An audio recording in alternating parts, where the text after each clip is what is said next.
नमस्ते, good morning.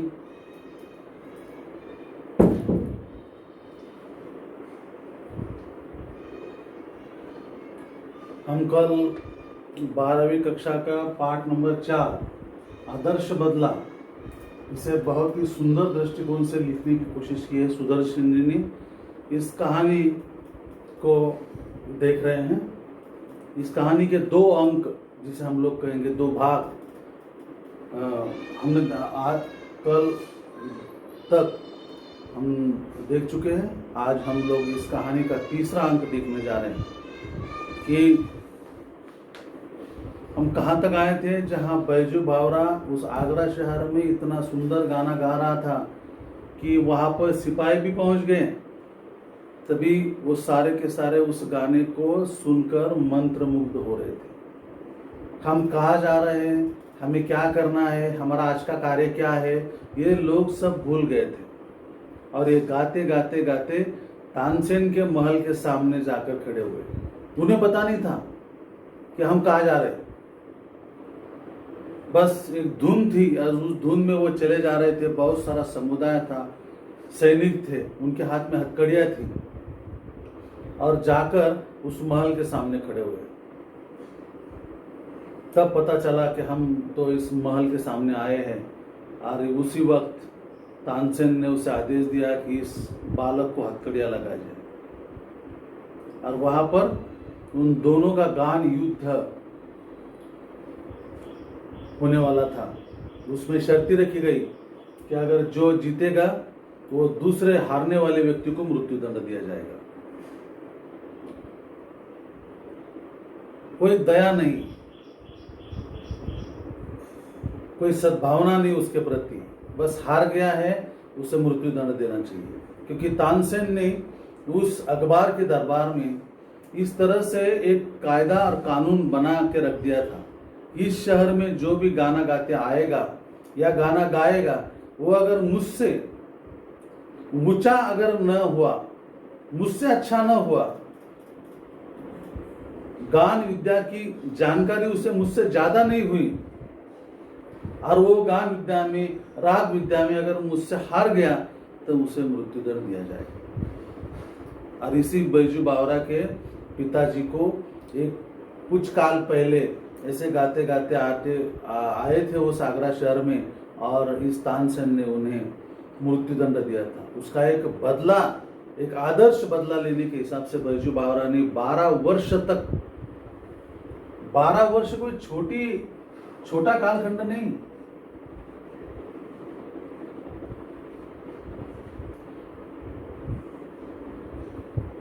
12 वर्ष तक इस राग विद्या और गाने की तपस्या की और फिर उसमें निपुण हुआ। और उसके बाद निपुण होने के बाद में फिर वो गाते हुए उस शहर में आया। और आज इन दोनों की, तानसेन और बैजू बावरा के सामने एक गान युद्ध होने वाला है, राग विद्या होने वाला है। इसमें क्या होता है अभी आज हम इस कहानी में आगे देखेंगे। सूरज भगवान की पहली किरण ने आगरा के लोगों को आगरे से बाहर जाते देखा। साधु की प्रार्थना पर सर्वसाधारण को भी उसके जीवन और मृत्यु का तमाशा देखने की आज्ञा दे दी गई। साधु की विद्वत्ता की धाक दूर दूर तक फैल गई थी। जो कभी अकबर की सवारी देखने को भी घर से बाहर आना पसंद नहीं करते थे, आज वे भी नई पगड़ियां बांधकर निकल रहे थे। ऐसा जान पड़ता था कि आज नगर से बाहर वन में नया नगर बच जाने को है। वहां जहां कनातें लगी थी, जहां चांदनियां तनी थी, जहां कुर्सियों की कतारें सजी थी, इधर जनता बढ़ रही थी और उद्विग्नता और अधीरता से गान युद्ध के समय की प्रतीक्षा कर रही थी। बालक को प्रांतकाल मिठाई मिलने की आशा दिलाई जाए तो वह रात को कई बार उठ उठ कर देखता है कि कभी सूरज निकला है या नहीं। उसके लिए समय रुक जाता है, उसके हाथ से धीरज छूट जाता है, वह व्याकुल हो जाता है। एक आधे छोटे बालक को अगर शांत बैठने के लिए, अगर हम लोग शाम में, अगर कल सुबह आपको मिठाई दी जाएगी या ऐसा एक बड़ा सा खिलौना दे देंगे हम आपको, तो इस आशा में वो रात भर 2-4 बार उठकर देखता है कि सुबह कब होती है और मुझे मिठाई कब मिलती है। उसी दृष्टिकोण से इस गान युद्ध में पूरे आगरा के पूरे आगरा के लोग पगड़िया वगैरह बांधकर बिल्कुल महल के जहां पर ये राग युद्ध होने वाला था वहां पर आकर प्रतीक्षा करने लगे और उन्हें ऐसा लग रहा था कि कब ये गान युद्ध चालू हो जाता है। इसकी प्रतीक्षा में पूरे आगरा के लोग वहां पर बैठे थे।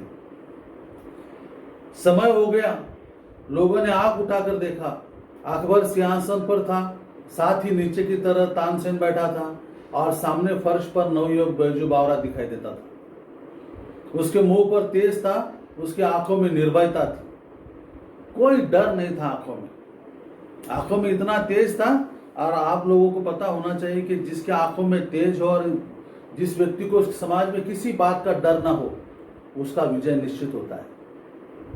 डरने वाले लोग ही हारते हैं, डरने वाले लोग ही पीछे रहते हैं।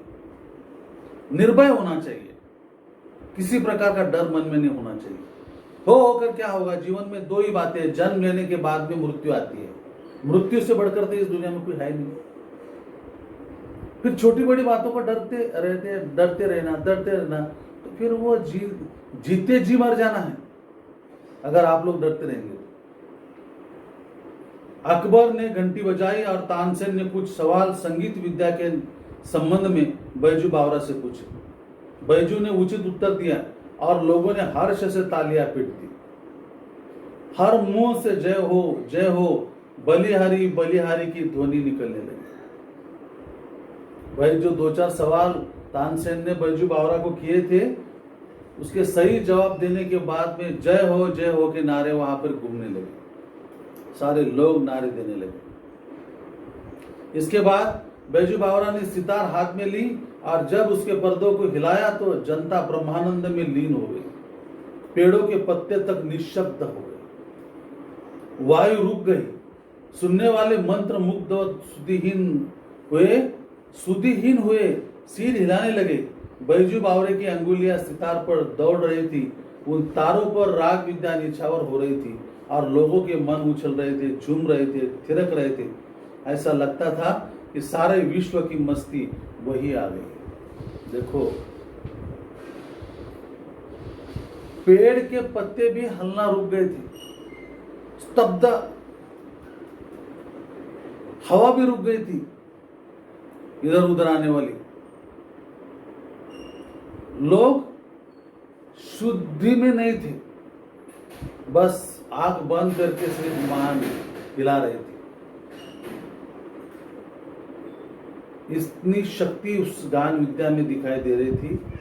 कितनी बातें यहाँ पर सुदर्शन जी ने बताने की कोशिश की है कि उन तारों पर राग विद्या निछावर हो रही थी, लोगों के मन में उछल रहे थे, झूम रहे थे, थिरक रहे थे। ऐसा लगता था कि सारे विश्व की मस्ती वही आ गई। जितना समुदाय था वो मंत्र मुग्ध हो गया था।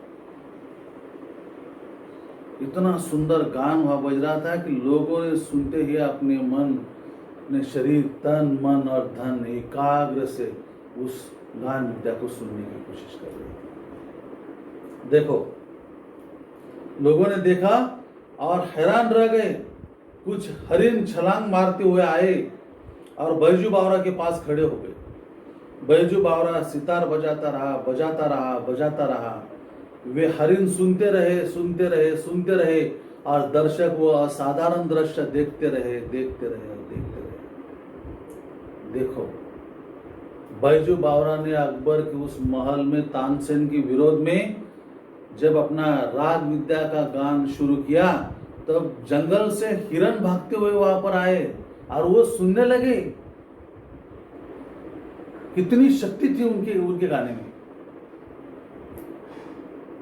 सुदर्शन जी कहा, देखते रहे लोग, देखते रहे। बावरा सितार बजाता रहा।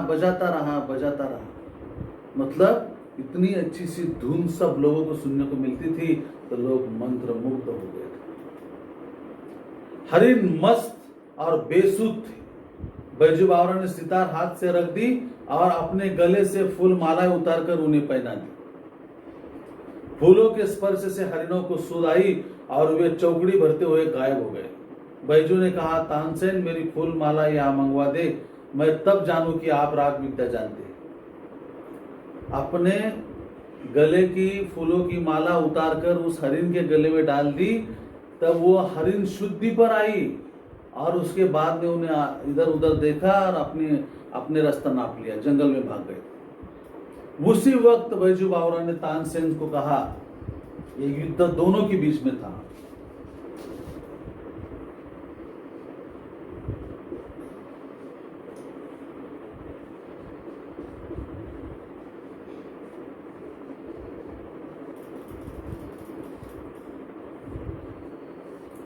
तानसेन और बैजू बावरा।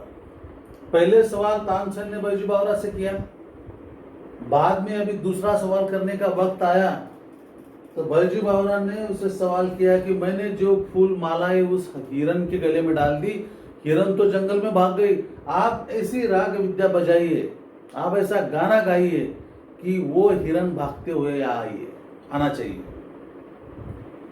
तब हम मानेंगे कि आपको राग विद्या में आप निपुण हैं। ये सवाल बैजू बावरा ने तानसेन से कहा। तानसेन सितार हाथ में लेकर उसे अपनी पूर्व प्रवीणता के साथ बजाने लगा। ऐसी अच्छी सितार, ऐसी एकाग्रता के साथ उसने अपने जीवन भर में कभी न बजाई थी। सितार के साथ वह आप सितार बन गया और पसीना पसीना हो गया। उसको अपने तन की सुधि न थी। सितार के बिना संसार में उसके लिए और कुछ न था। आज उसने वो बजाया जो कभी न बजाया था। आज उसने वो बजाया जो कभी न बजा सकता था। यह सितार की बाजी न थी, यह जीवन और मृत्यु की बाजी थी। आज तक उसने अनाड़ी देखे थे, आज उसके सामने एक उस्ताद बैठा था। कितना ऊंचा, कितना गहरा, कितना महान। आज वह अपनी पूरी कला दिखा देना चाहता था। आज वह किसी तरह भी जीतना चाहता था। आज वह किसी भी तरह जीते रहना चाहता था। और तानसेन ने आज तक सितार इतनी एकाग्रचित्त से नहीं बजाई होगी, पूरी शक्ति लगाकर नहीं बजाई। आज तक उसने ऐसी सितार नहीं बजाई होगी। ऐसी सितार बजाई कि पूरे शरीर को पसीना पसीना होना लगा। पूरा शरीर पसीना पसीना हो गया। तभी भी हिरन वापस जंगल से लौटकर नहीं आया। लेकिन उसके सामने कोई छोटा व्यक्ति नहीं था। राग विद्या का एक बड़ा महान, ऊंचा एक उस्ताद बैठा था। उसने कहा कि आज वह अपनी पूरी कला दिखा देना चाहता था। आज वह किसी तरह भी जीतना चाहता था। आज वह किसी भी तरह जीते रहना चाहता था। बहुत समय बीत गया, सितार बजती रही, अंगुलियां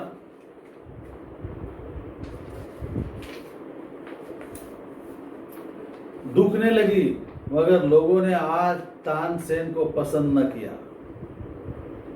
इतना सब कुछ करने के बाद में जितना समुदाय बैठा था उस राग विद्या और गान विद्या को देखने के लिए, तो आज तानसेन को बिल्कुल नकारा गया। उसे पसंद नहीं किया गया। क्यों? क्योंकि उसके सामने जो राग विद्या का गान उन्होंने सुना था उसमें वो मंत्र मुग्ध हुए थे। वैसी गान इसमें से तानसेन के सितार से, आवाज से नहीं आ रहे थे, इसलिए उन्हें नकारा गया। मगर लोगों ने आज तानसेन को पसंद न किया।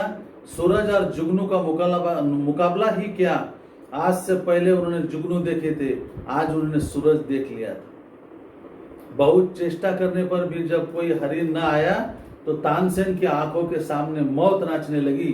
देह पसीना पसीना हो गया। लज्जा ने मुखमंडल लाल कर दिया था। आखिर खिसियाना होकर बोला, वे हरिन अचानक इधर आ निकले थे, रात की तासीर से ना आए थे। हिम्मत है तो आप दोबारा बुला कर दिखाओ। तानसेन डर गया, बिल्कुल डर गया। और क्या कहने लगा कि वो तुमने जो सितार बजाने की वजह से हरिन नहीं आए थे, वो सहज ही जंगल से आए थे और जंगल में चले गए।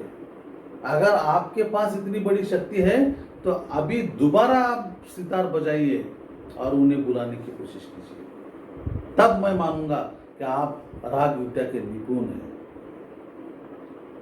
फिर से एक चैलेंज तानसेन ने बैजू बावरा को दे दिया।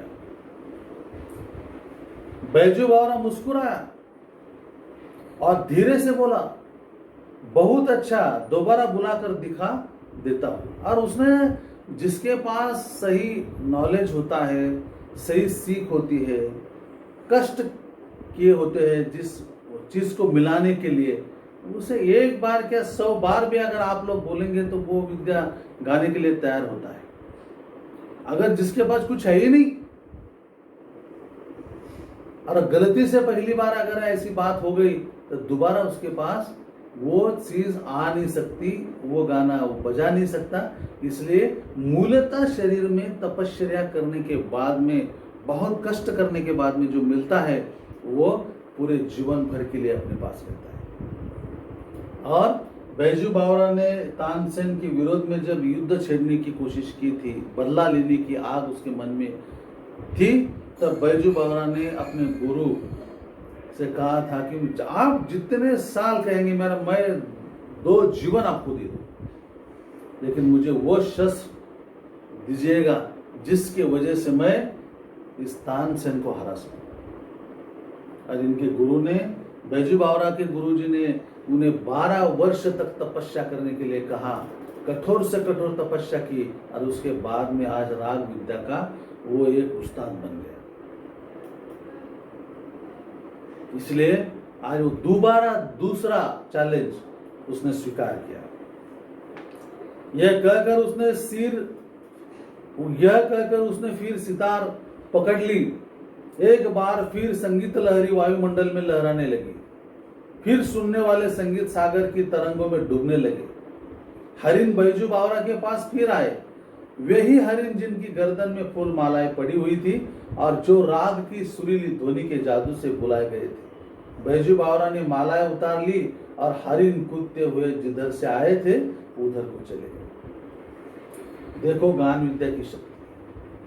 बैजू बावरा ने फिर से जब एक चैलेंज स्वीकार किया तो सितार बजाना अपने हाथों से शुरू किया, और उस सितार की आवाज से और अपने मुंह की आवाज से इतनी धुन बजाना शुरू किया अच्छे से, वहां के सारे लोग फिर से मंत्रमुग्ध हुए। और जंगल में भागकर जो मालाएं डाली गई थी हरिन के गले में, वही हरिन, दूसरे हरिन नहीं, वही हरिन उस सितार की आवाज सुनकर फिर से बैजू बावरा के पास आकर खड़े।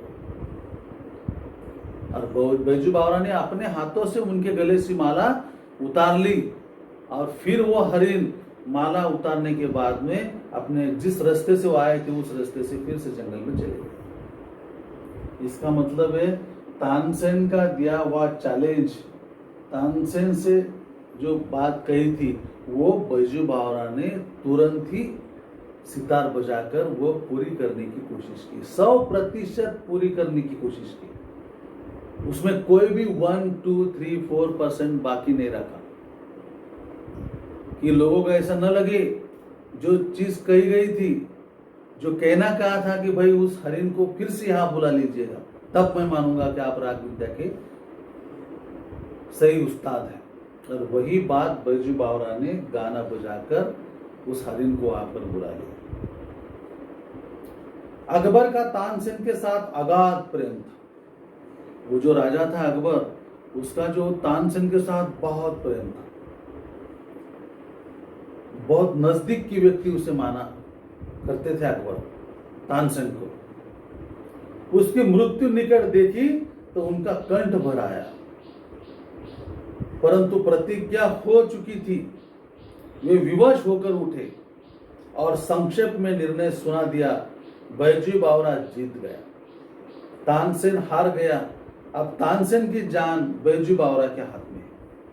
अब देखो, अकबर का इतना प्रिय व्यक्ति तानसेन, जब मृत्यु की श्रृंखला उसके सामने खड़ी दिखाई दी तब उनका कंठ भर आया, भावनिक हुए। ऐसा लगा कि मेरा नजदीक के आदमी की आज मृत्यु हो जाएगी और हम जो ज्यादा प्यार करते हैं उससे, ऐसी व्यक्ति हमसे जुदा हो जाएगी। और खड़े रहे और उन्होंने आज के उस राग विद्या का जो स्पर्धा उन दोनों में युद्ध हुआ था या स्पर्धा हुई थी, उसमें बैजू बावरा को विजय कहा गया। कौन जीता?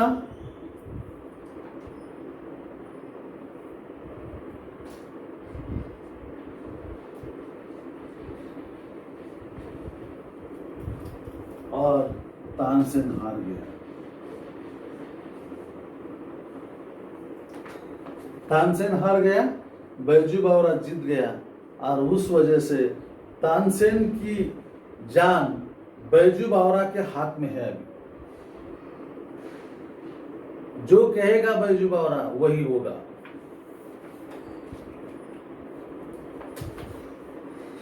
तानसेन कांपता हुआ उठा, कांपता हुआ आगे बढ़ा, और कांपता हुआ बैजू बावरा के पांव में गिर पड़ा। मृत्यु किसी को अच्छी लगती है? किसी को नहीं। समाज में किसी भी प्रकार के व्यक्ति को अगर हमने कहा कि भाई चल तुझे हम आज मृत्यु देते हैं, तो कोई स्वीकार करेगा क्या? नहीं कर सकता। मृत्यु छोड़कर जो भी बातें होगी वो स्वीकार करेगा, लेकिन मृत्यु को कभी कोई स्वीकार नहीं करता। वो नेचुरल जब आती है तब आती है, लेकिन इच्छा से कोई मृत्यु लेता नहीं। इसलिए वो बैजू बावरा के पांव में गिर पड़ा। वह जिसने अपने जीवन में किसी पर दया न की थी, जो तानसेन अपने पूरे जीवन में कभी किसी ने, छोटा बालक हो, बूढ़ा व्यक्ति हो, अज्ञान हो, मजबूर हो, पीड़ित हो, हारा हुआ हो, किसी प्रकार के व्यक्ति पर आज तक उसने दया नहीं की थी। वह जिसने अपने जीवन में किसी पर दया न की थी, इस समय दया के लिए गिड़गिड़ा रहा था और कह रहा था मेरे प्राण ले लो। जीवन के लिए गिड़गिड़ा रहा था और उनसे कह रहा था कि मेरे प्राण ले लो, क्योंकि उस गान विद्या में वो हार गया था। अकबर का सबसे प्रिय व्यक्ति उस युद्ध में हारने की वजह से अकबर ने उसे कह दिया कि इसकी जान बैजू बावरा के हाथ में है। बैजू बावरा ने कहा मुझे तुम्हारे प्राण लेने की चाह नहीं है। देखो, बैजू बावरा जी ने कहा कि मुझे तुम्हारे प्राण लेने की चाह मेरे पास नहीं है, मैं तुम्हारे प्राण लेने के लिए यहां नहीं आया। तुम इस निष्ठुर नियम को उड़वा दो, तुम इस निष्ठुर नियम को उड़वा दो कि जो कोई आगरे की सीमाओं के अंदर आए, अगर तानसेन के जोड़ का ना हो तो मरवा दिया जाए। ये जो कानून तुम लोगों ने इस अकबर बादशाह के जीवन में लाकर खड़ा कर दिया और सारे समाज के लिए लागू कर दिया, वो बुरा है।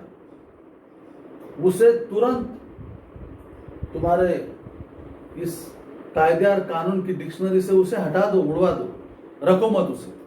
मैं इसलिए यहां पर आया हूं, तुम्हारी जान लेने के लिए मैं यहां पर नहीं आया। तुम हारे हो, तुम्हारे प्राण मेरे हाथ में है, लेकिन मैं ऐसा करना नहीं चाहता, मेरी इच्छा ही नहीं है ऐसा कुछ करने की।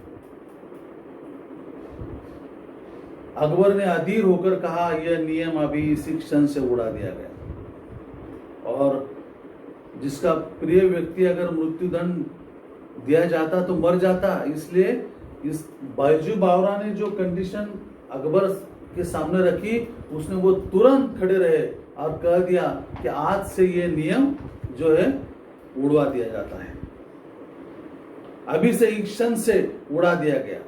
तानसेन बैजू बावरा के चरणों में गिर गया और दीनता से कहने लगा मैं यह उपकार जीवन भर न भूलूंगा। और तानसेन गिड़गिड़ाता हुआ बैजू बावरा के पैरों में गिरा और कहने लगा कि मैं पूरा जीवन भर, पूरा मेरा जो जीवन है, जितने भी साल का हो उतने साल तक मैं यह आपका जो उपकार है मैं भूल नहीं सकता, कभी नहीं भूलूंगा, क्योंकि आपने मेरे प्राण की रक्षा की है। मेरे प्राण मुझे वापस दिए। अगर आज मुझे पनिशमेंट मिल जाती तो मेरी मृत्यु हो जाती। इसके वजह से उन्होंने कहा कि मैं इतना बड़ा उपकार मेरे जीवन में कभी भूल नहीं सकता। बैजू बावरा ने जवाब दिया 12 बरस पहले की बात है। बैजू बावरा कहने लगा कि ये जो घटना क्यों घटित हुई, इसका कारण क्या था, मैं यहां क्यों आया, आपके साथ गान युद्ध की भाषा क्यों की, क्यों स्पर्धा की मैंने आपसे, उसका कारण है। क्या कारण है?